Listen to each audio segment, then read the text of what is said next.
Olá, que alegria ter você por aqui. Hoje damos início ao nosso curso de Ervas Sagradas, um caminho de aprendizado e conexão com a natureza. Ao longo deste encontro, vamos compreender o que são as ervas sagradas, sua história, tradição e poder espiritual. Que cada momento desta jornada traga sabedoria, presença e encantamento. Boa aula! Olá! Hoje nós estamos dando início à nossa primeira aula do nosso curso de Ervas Sagradas. Eu sou Manuela Araújo e vou estar aqui junto com você nessa caminhada. Sou fisioterapeuta, mestre em reiki xamânico, sou aromaterapeuta e tenho muito contato com as ervas a partir do momento em que comecei a estudar espiritualidade, mas já desde muito nova já tinha esse contato através das rezas, através das rezadeiras, e espero que nessa nossa jornada possa estar trazendo para você um pouco mais de conhecimento sobre o que são essas queridas irmãs. Então, no encontro de hoje, nesse módulo, nessa aula, nós estaremos falando sobre o que são as ervas sagradas, deixando bem claro que todas as ervas, a natureza é sagrada. E sagrado é aquilo que você traz como sagrado, né?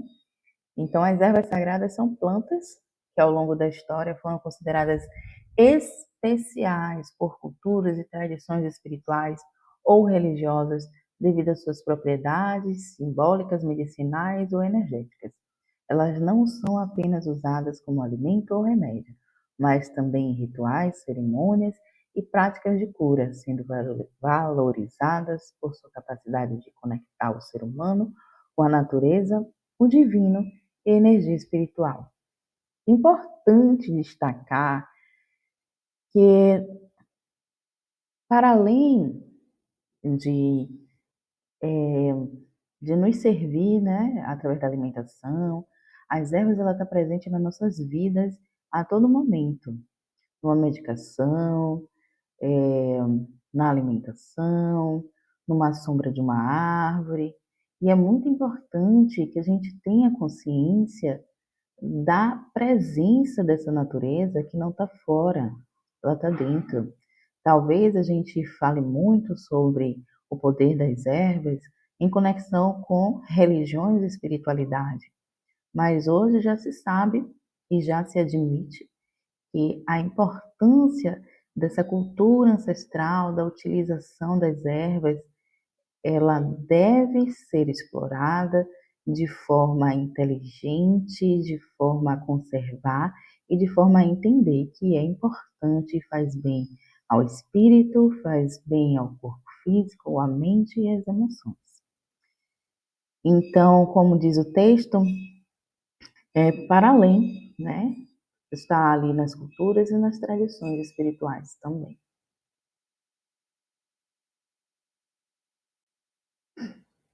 Aqui a gente vai ver alguns pontos importantes que precisam ser dialogados, falados sobre as ervas sagradas. Primeiro, as propriedades espirituais e energéticas. Muitas ervas sagradas são usadas para purificação, proteção, harmonização de ambientes, o aumento da intuição. Ou seja, nós utilizamos as ervas para vários fins, né? Algumas ervas como arruda, como manjericão, alecrim, vão ser utilizadas para a proteção não só da pessoa, mas também do ambiente que essa pessoa vive, pois a harmonia que essa planta tem através da sua energia, através da sua vibração, ela vai trazer um equilíbrio, uma melhora para esse ambiente. Então, as propriedades medicinais e curativas, né? Então, além das propriedades energéticas, a gente vai falar das propriedades medicinais e curativas. Além do lado espiritual, muitas ervas sagradas também possuem benefícios físicos e emocionais, contribuindo para a nossa saúde. E entendamos que saúde, a gente não fala só da saúde física, a gente precisa estar bem espiritualmente, a gente precisa estar bem fisicamente, emocionalmente, né? A gente precisa, para que haja saúde, a gente precisa estar em equilíbrio no físico, no emocional, no espiritual. E as ervas, elas contribuem para essa homeostase, para esse equilíbrio. Símbolos e tradições é um outro ponto que a gente precisa falar. Cada cultura atribui significados específicos a certas plantas. No candomblé, algumas ervas são consagradas aos orixás. Na tradição indígena, certas plantas são usadas em rituais de conexão com a natureza. Aqui a gente pode citar a folha de coca, que tem um sentido espiritual para um povo, mas aqui a gente pode citar a ayahuasca, a jurema, que são ervas, são plantas, árvores que têm simbologia para cada povo, tá? Outro ponto são os rituais e usos, né? As fumigações, que a gente chama os incensos, as defumações, banhos espirituais, chás, infusões, para meditação ou purificação. Os amuletos, os patuais, então as ervas, elas podem ser utilizadas com diversas utilidades, com diversos simbolismos, e de acordo com suas tradições, né, de cada povo, de cada sociedade.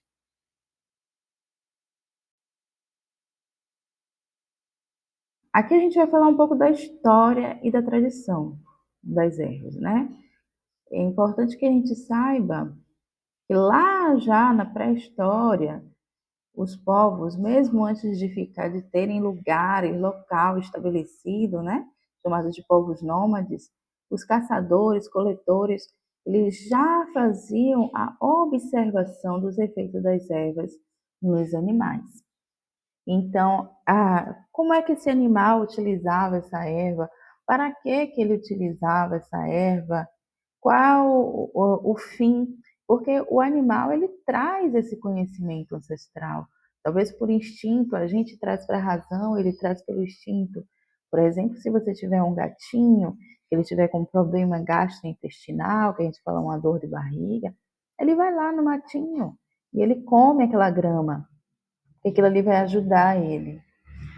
Então, durante muito tempo, os povos, né, na pré-história, já faziam essa observação para a utilização das ervas, né? As ervas eram usadas para curar feridas através dos ungüentos, né? Aliviar dores, espantar insetos. Até hoje a gente usa, né, as plantas para afastar insetos, né? E em ritos mágicos ligados à natureza. Em um determinado tempo, os arqueólogos encontraram pólen de plantas medicinais em sepulturas de 60 mil anos atrás, né? Ali na região do Iraque, né? Então, assim, são coisas que estão registradas também na terra, que está registrada na história a utilização das ervas, para que a gente pudesse, em algum momento, saber dessa utilização.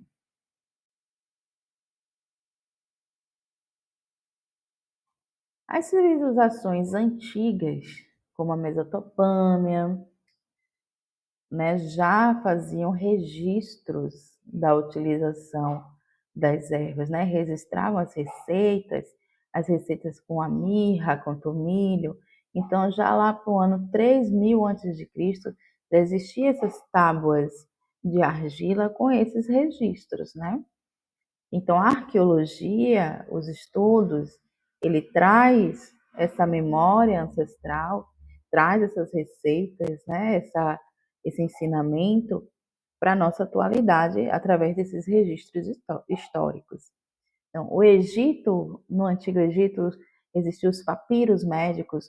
Quanto contribuiu para nós os egípcios, né? Contribuíram de forma abrangente, trazendo seus conhecimentos e deixando lá registrado esses conhecimentos, como no papiro de Herbes, 1.500 anos antes de Cristo, que eles já listavam diversas plantas com diversas utilidades. Essas ervas eram utilizadas para tratamentos cosméticos e mumificação. Lembrando que a mumificação foi uma, uma via de conhecimento para nós, né? Porque a mumificação utilizava-se as ervas também para conter o odor da própria morte, né? O odor da própria do corpo voltando ali para a natureza, né? Na Índia, com a Ayurveda, 2.500 anos antes de Cristo, então a medicina Ayurveda trouxe diversos conhecimentos importantíssimos para nós, que nós utilizamos até hoje. E ela está bem viva aí, né? A medicina Ayurveda. Ela é um sistema de saúde tradicional, com ervas como a cúrcuma, gengibre, entregadas à visão do equilíbrio do corpo, da mente, e também dos elementos da natureza, como a água, o fogo, a terra, o ar. Então faz muito menção a esse equilíbrio também desses elementos que compõem o ser humano, que compõem a natureza humana, né? Então a medicina Ayurveda também contribuiu para os aromas, contribuiu. A Índia é uma civilização que contribuiu muito para os conhecimentos das ervas. A China, né, também 2.700 anos antes de Cristo, trouxe o clássico da matéria médica, que descreve mais de 300 ervas medicinais, incluindo chás, o chá de canela, né, e várias outras formas de infusões que nós conhecemos e que, assim como na Índia, eles estudaram e trouxeram uma contribuição imensa para o que a gente conhece hoje e o que nós utilizamos muito e com muita sabedoria, com harmonia também ao nosso corpo, aos nossos elementos da natureza que estão constituindo em nós. Grécia e Roma contribuíram demais. Hipócrates, pai da medicina, ele recomendava plantas como hortelã, alho, salgueiro, que são aí como precursores da aspirina, já há 400 anos antes de Cristo. Então, a utilização das ervas, né, para a saúde física já era muito utilizada. Dioscórides escreveu de matéria médica um livro que ele, por mais de 1.500 anos, foi base para a medicina, através das ervas, para os cuidados, né?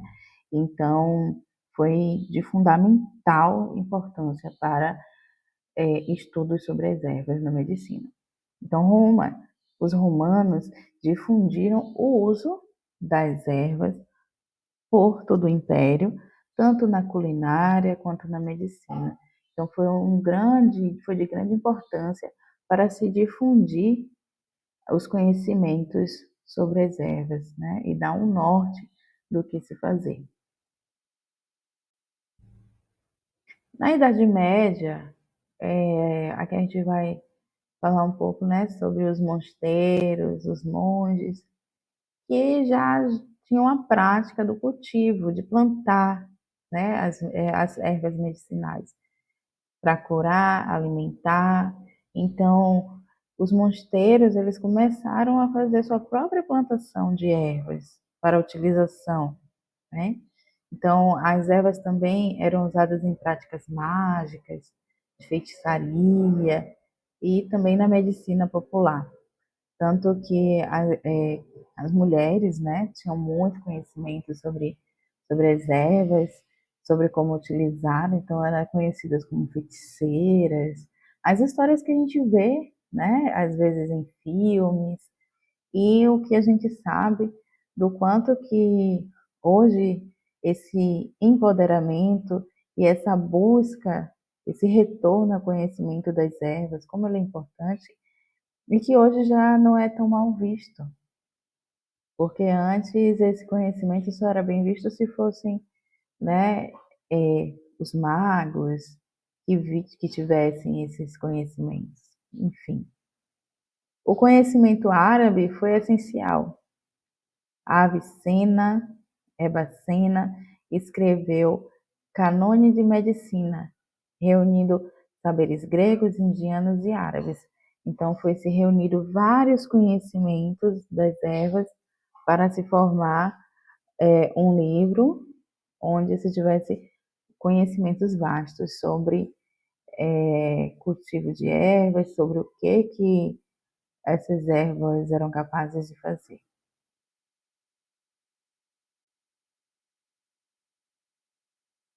Renascimento e Idade Moderna. Durante um tempo, esse interesse pelos estudos das ervas, ele se perdeu, né? Mas com o tempo, tudo que é bom volta, foi se retornando a ter interesse científico pelas plantas, né? Então, no Renascimento, lá no século XV, XVI, esse interesse volta, né? Paracelso defendia que cada erva trazia a assinatura de Deus, porque cada erva tem o seu próprio traço energético, o seu próprio traço vibracional, que diz quem ela é, para que ela serve e onde ela vai atuar, né? Então, descobrimentos marítimos trouxeram novas plantas da América, cacau, tabaco, batata, coca, quina. Esse movimento das descobertas marítimas, dos navios que queriam descobrir novas terras, dominar novos povos, essa movimentação também fez um deslocamento de ervas de um país para o outro, né? Como foi trazido para aqui para o Brasil, o cacau, o tabaco, que foram se adaptando a essas terras e foram também começando a fazer parte da nossa cultura, fazer parte da nossa terra.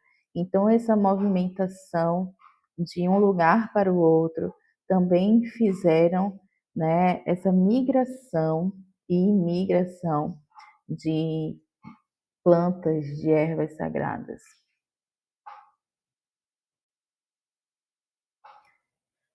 No século XIX e século XX, a gente tem um interesse muito diminuído sobre a utilização das ervas, o seu poder e os seus princípios curativos. Por quê?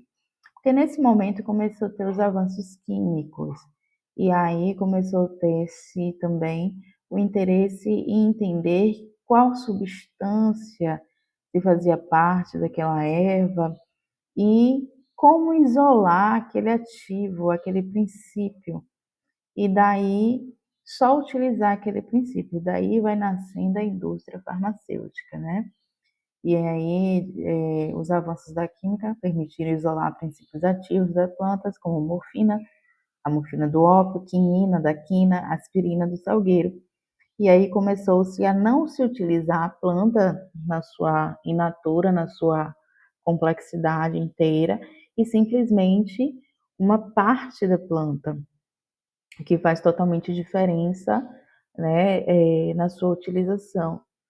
Uma coisa é você pegar uma planta no seu contexto inteiro e utilizar. Outra coisa é você utilizar uma parte isolada da planta, que vai ter efeitos colaterais, que é o que a gente muitas vezes vê lá na bula do remédio.